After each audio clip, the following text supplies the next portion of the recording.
আসসালামু আলাইকুম। সংবাদে আপনাদের সবাইকে স্বাগত জানাচ্ছি। আমি ফিরোজ তোহা। শুরুতেই আরবে কেবলস সংবাদ শিরোনাম।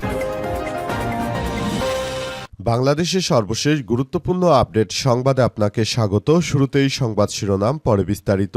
প্রথমেই জানাবো, এই মানুষটার আলোচনা সমালোচনা যাই থাকুক না কেন, প্রতিটি দুর্যোগে সবার আগে হাত বাড়িয়ে দেন বাংলাদেশ জামাত ইসলামের আমির। বাংলাদেশ জামাত ইসলামের আমির ডাক্তার শফিকুর রহমান তার বিরুদ্ধে যে যতই সমালোচনা করুক না কেন, বাংলাদেশ জামাত ইসলামের আমির ডাক্তার শফিকুর রহমান যে কোনো দুর্যোগে তিনি সবার আগে মানুষের পাশে দাঁড়ান। তার মতো একজন বয়োজ্যেষ্ঠ মানুষ হয়ে তিনি এই দুর্যোগ মোকাবেলা করে কিভাবে জনগণের পাশে দাঁড়ান, তার থেকে আমাদের দায়িত্বশীল সরকারকে অবশ্যই শিক্ষা নেওয়া উচিত বলে মনে করছে বিভিন্ন রাজনৈতিক বিশ্লেষক এবং দায়িত্বশীল ব্যক্তিরা। এরপর জানাবো, বিশেষজ্ঞদের মত, এমন আবহাওয়া দেখা যায়নি বিগত 4 দশকেও। টানা ভারী বর্ষণ এবং উজান থেকে নেমে আসা ঢলে দেশের বিভিন্ন অঞ্চলে বন্যা পরিস্থিতির আবারও অবনতি হয়েছে। পানি উন্নয়ন বোর্ড বা পাবর তথ্য অনুযায়ী দেশের 10টি নদ-নদীর পানি বর্তমানে বিপদসীমার উপর দিয়ে প্রবাহিত হচ্ছে। সবচেয়ে বেশি ক্ষতিগ্রস্ত হয়েছে ফেনী, নোয়াখালী, লক্ষ্মীপুর, চট্টগ্রাম, কক্সবাজার ও পার্বত্য চট্টগ্রাম অঞ্চলে। সুরমা, কুশিয়ারা, মাতামুহুরী এবং সাঙ্গু নদীর পানি বৃদ্ধি পায় বিস্তীর্ণ এলাকা প্লাবিত হয়ে গেছে।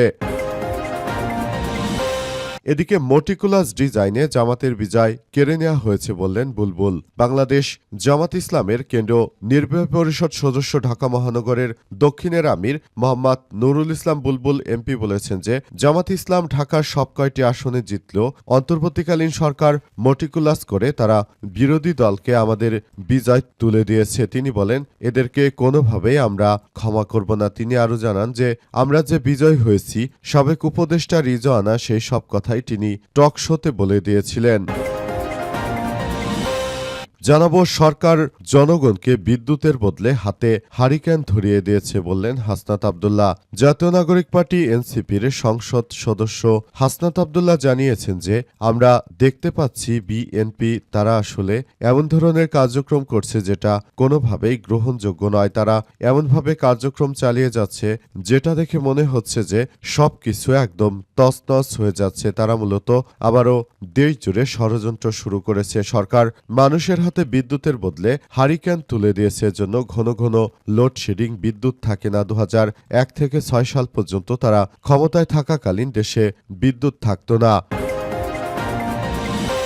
এবং সর্বশেষ জানাবো, বর্ষায় বিপর্যস্ত দেশ, 12 লাখ মানুষ পানিবন্দী। বন্যায় 9 জনের মৃত্যু, ঢলে ভেসে যাচ্ছে মৃত 2 শিশুর লাশ। সারা দেশে ভারতের হিন্দুত্ববাদীরা পাহাড়ি ঢলের কারণে তারা বিভিন্ন নদ নদীর গেট খুলে দেওয়ার কারণে বাংলাদেশে হু হু করে ঢুকছে পানি। অবস্থায় ভারতের কুখ্যাত সন্ত্রাসীরা, হিন্দুত্ববাদীরা তারা মূলত বাংলাদেশকে বেকায়দায় ফেলার জন্য এই ধরনের কার্যক্রম তারা চালিয়ে যাচ্ছে। অবস্থায় আসলে বলতে গেলে সবকিছু অত্যন্ত দুঃখজনক ঘটনা যে আমাদেরকে দেখতে হচ্ছে। এই মুহূর্তে তারা উজান থেকে পানি ছেড়ে দেয়, বাংলাদেশের বেশ কয়েকটি জেলা পানি নিচে তলিয়ে গেছে। প্রিয় দর্শক, আপনি কি মনে করেন ভারতের এই হিন্দুত্ববাদীরা তারা প্রতিনিয়ত আমাদেরকে ষড়যন্ত্র করে আমাদের দেশের বিরুদ্ধে তারা যে ষড়যন্ত্র শুরু করেছে সে বিষয়ে আপনি কি মনে করেন? আপনার মূল্যবান মতামত কমেন্ট বক্সে কমেন্ট করে জানিয়ে দিন। এতক্ষণ শুনছিলেন সংবাদ শিরোনাম, এবারে বিস্তারিত।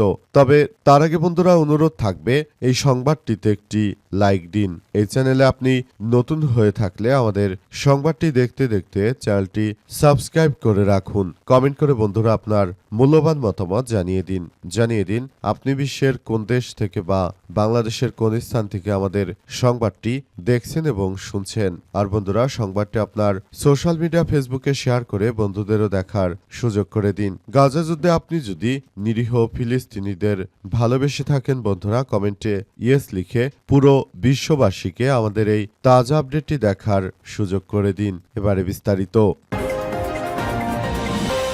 এই মানুষটার আলোচনা সমালোচনা যাই থাকুক না কেন, দুর্যোগ এলেই সবার আগে তিনি হাত বাড়িয়ে দেন। আর তার নাম বাংলাদেশ জামাত ইসলামের আমির ডাক্তার শফিকুর রহমান। গণ অধিকার পরিষদের নেতা ফারুক হাসান বাংলাদেশ জামাত ইসলামের আমির ডাক্তার শফিকুর রহমান সম্পর্কে বলেছেন, এই মানুষটার আলোচনা সমালোচনা যাই থাকুক না কেন, বাংলাদেশের যে কোনো দুর্যোগে তিনি সবার আগে সহযোগিতার হাত বাড়িয়ে দেন। শুক্রবার নিজের ফেসবুকে বিরোধী দলের নেতা এবং জামাত ইসলামের সংসদ সদস্য শাহজাহান চৌধুরীর একটি ছবি পোস্ট করে তিনি ক্যাপশনে কথা লিখেছেন। ছবিতে দেখা যাচ্ছে জামাতের আমির চট্টগ্রামের বাঁশখালী উপজেলার বন্যা ও উপদ্রুত এলাকা পরিদর্শন করেছেন। এ সময় হাফহাতা গেঞ্জি পরিহিত জামাতের আমির এবং এমপি শাহজাহান চৌধুরী হাঁটু সমান পানিতে হাঁটছিলেন। শফিকুর রহমানের উদ্যোগের প্রশংসা করে ফারুক হাসান লিখেছেন, স্যালুট জাতীয় সংসদের বিরোধী দলীয় নেতা ডক্টর শফিকুর রহমানকে। ফারুক হাসানের পোস্টে কমেন্টে নাজিম আহমেদ নামের একজন লিখেছেন যে, মোহতারিম আমিরে জামাত বাংলার কিংবদন্তি মানবিক নেতা। ফোরকান উদ্দিন নামের একজন লিখেছেন যে, আলহামদুলিল্লাহ, দোয়া করি আল্লাহ তাআলা যেন তাকে নেক হাত দান করেন, আমিন। ইঞ্জিনিয়ার আলতাফ হোসেন নামের একজন লিখেছেন যে, আমরা তার জন্য সবসময় দোয়া করি। তিনি আমাদের দেশে নির্বাচিত হয়েছিলেন, মটিকুলাস ডিজাইন করে তার বিজয়কে ছিনিয়ে নিয়েছে বিএনপি। এর জন্য আগামী 100 বছরেই বিএনপিকে অবশ্যই এর জন্য খেসারত দিতে হবে বলে উল্লেখ করা হয়েছে। বিশেষজ্ঞদের মত, এমন আবহাওয়া দেখা যায়নি বিগত 4 দশকেও। টানা ভারী বর্ষণ এবং উজান থেকে নেমে আসা ঢলে দেশের বিভিন্ন অঞ্চলে বন্যা পরিস্থিতির আরও অবনতি হয়েছে। পানি উন্নয়ন বোর্ড বা পাবর তথ্য অনুযায়ী দেশের 10টি নদ নদীর পানি বর্তমানে বিপদসীমার উপর দিয়ে প্রবাহিত হচ্ছে। সবচেয়ে বেশি ক্ষতিগ্রস্ত হয়েছে ফেনী, নোয়াখালী, লক্ষ্মীপুর, চট্টগ্রাম, কক্সবাজার ও পার্বত্য চট্টগ্রাম অঞ্চল। সুরমা, কুশিয়ারা, মাতামুহুরী, সাঙ্গু নদীর পানি বৃদ্ধি পায়, বিস্তীর্ণ এলাকা প্লাবিত হয়ে গেছে। টানা বৃষ্টির কারণে পাহাড়ি এলাকায় ভূমিধসের ঝুঁকিও বেড়েছে। ইতিমধ্যে চট্টগ্রাম, কক্সবাজার ও পার্বত্য চট্টগ্রামে পাহাড় ধসে 30 জনের মৃত্যু হয়েছে। আবহাওয়াবিদের মতে এবারের বর্ষায় এই উগ্র রূপ কেবল অস্বাভাবিক নয়, বরং গত 4 দশকের রেকর্ডকেও এমন চিত্র দেখা যায়নি। দুর্গত এলাকায় বিদ্যুৎ সরবরাহ ব্যাহত হয়েছে, দেখা দিয়েছে বিশুদ্ধ খাবার পানির সংকট, লাখ লাখ মানুষ পানিবন্দী হয়ে পড়েছে। অনেক এলাকায় সড়ক যোগাযোগ বিচ্ছিন্ন হয়ে যায়, ত্রাণ ও উদ্ধার কার্যক্রম পরিচালনায় বেগ পেতে হচ্ছে। দুর্গম এলাকায় উচ্চ ক্ষমতা সম্পন্ন নৌযান ও বিমান বাহিনীর সহায়তায় উদ্ধার কার্যক্রম জোরদারের তাগিদ দিয়েছে সংশ্লিষ্টরা। এ অবস্থায় আসলে দুর্যোগ পরিস্থিতি এক ভয়াবহ বিপর্যয়কর পরিস্থিতির মধ্যে চলে যাচ্ছে। অবস্থায় বাংলাদেশের যে কোনো ধরনের আবহাওয়ার পূর্বাভাসের বিষয়গুলো খুব গুরুত্ব সহকারে তারপর নজরদারি করা হচ্ছে বলে উল্লেখ করা হয়েছে। মটিকুলাস ডিজাইন জামাতের বিজয় কেড়ে নেওয়া হয়েছে বললেন বুলবুল।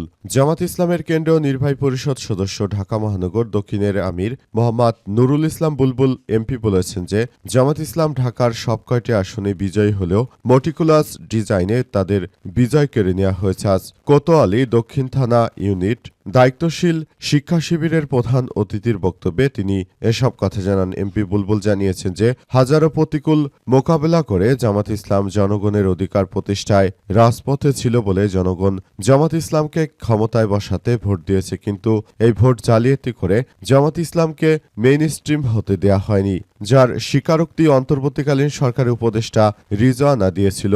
অন্তর্বর্তীকালীন সরকারের ভেতরে বাইরে থেকে গভীর ষড়যন্ত্রের মাধ্যমে জামাত ইসলামীকে রাষ্ট্র পরিচালনার ক্ষমতা তারা দেয়নি বলে উল্লেখ করেছেন তিনি আরও জানান, বাংলাদেশ জামাত ইসলামকে তারা হেয় প্রতিপন্ন করার মধ্য দিয়ে মূলত তারা বাংলাদেশ জামাত ইসলামকে বাংলাদেশের মানুষের কাছ থেকে তারা জামাতকে একটু আলাদা করতে চেয়েছিল, কিন্তু দেশের প্রতিটি মানুষের অন্তরে বাংলাদেশ জামাত ইসলাম যেভাবে আগলে রয়েছে সেই বিষয়গুলো সবাইকে এখন থেকেই খুব সতর্কতার সহিত কার্যক্রমগুলো চালিয়ে যাচ্ছে বলে জানান তিনি। এবং তিনি মনে করেন বাংলাদেশের মানুষের শক্তি জামাতের মূল শক্তি এবং তাদেরকে সঙ্গে নিয়ে ভবিষ্যতে যে কোনো ধরনের ষড়যন্ত্রকে রুখে দিয়ে বাংলাদেশ জামাত ইসলাম একদিন চূড়ান্ত বিজয়ের পথে অগ্রসর হবে এবং সেদিনই বাংলাদেশে মুক্ত পরিবেশে সবাই কার্যক্রম চালাতে পারবে। জামাত ইসলাম যেভাবে রাষ্ট্র পরিচালনা করতে চাইছে সেটি আমাদের দেশের জন্য অনেকটা এক